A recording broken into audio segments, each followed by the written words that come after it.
Shortcut pastry is dead simple. It's flour and butter. We'll add a little bit of water later on, but they are the main ingredients. Right, so using your fingertips, we're going to rub the butter into the flour. We want to use our fingertips, not the palms of our hands, because we want to keep the butter relatively cold.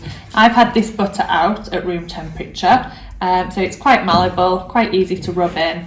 So we're just going to rub that in, keep flipping it over, crushing all those bits.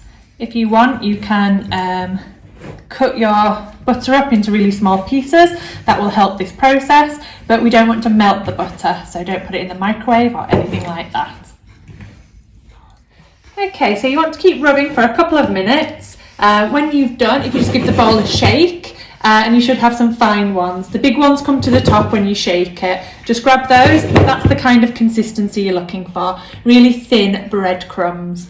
We want to make sure the fat is coated with flour, and it's short crust, so we're not heating it up. We're not wanting to be stretchy like a dough, like bread. We're keeping those gluten strands quite short.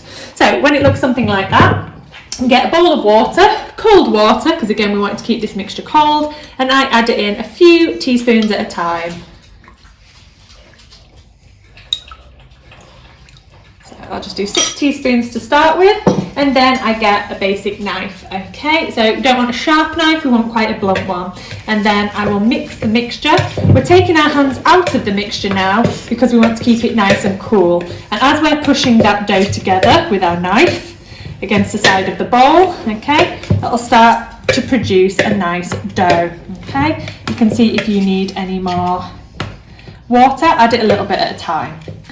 Don't add too much though, because you can never take it out and it will ruin the mixture. We don't want a sticky mixture. The aim is, once we finish doing this, we should be able to clean the bowl and have a nice clean bowl just by rubbing the dough around the outside.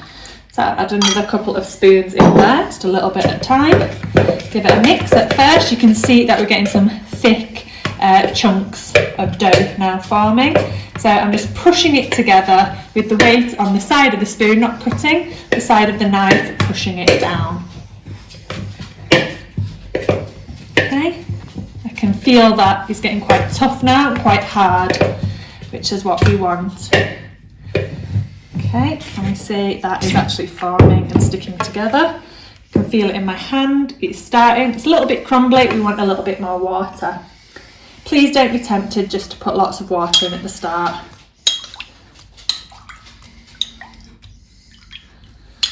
Okay, a couple more.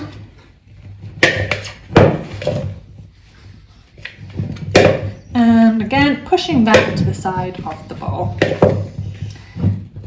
See, that is really starting to take shape now, but it's not a sticky mess. You don't want it to look sticky.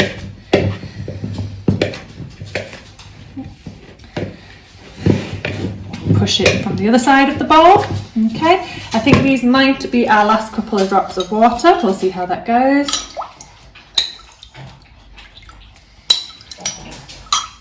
And give it a little mix. And then start pushing it again. Keep changing the sides of the bowls so I can push it. We can see that sticking together really nicely. Okay, I'm gonna see if it'll roll. I might need a couple more drops. So you get your hand in now and you start to clean the bowl because I'm pushing that together. Okay, you can see I can actually clean the bowl. That's feeling quite good actually. So now you can see it's the right consistency when it all sticks to one another.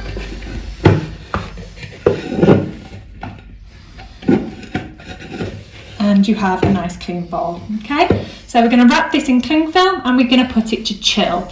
The reason we chill the dough is because we want that butter to cool down. We're going to roll it out and we don't want any glutinous stretchy strands. Nice short crust pastry. And that is short crust pastry.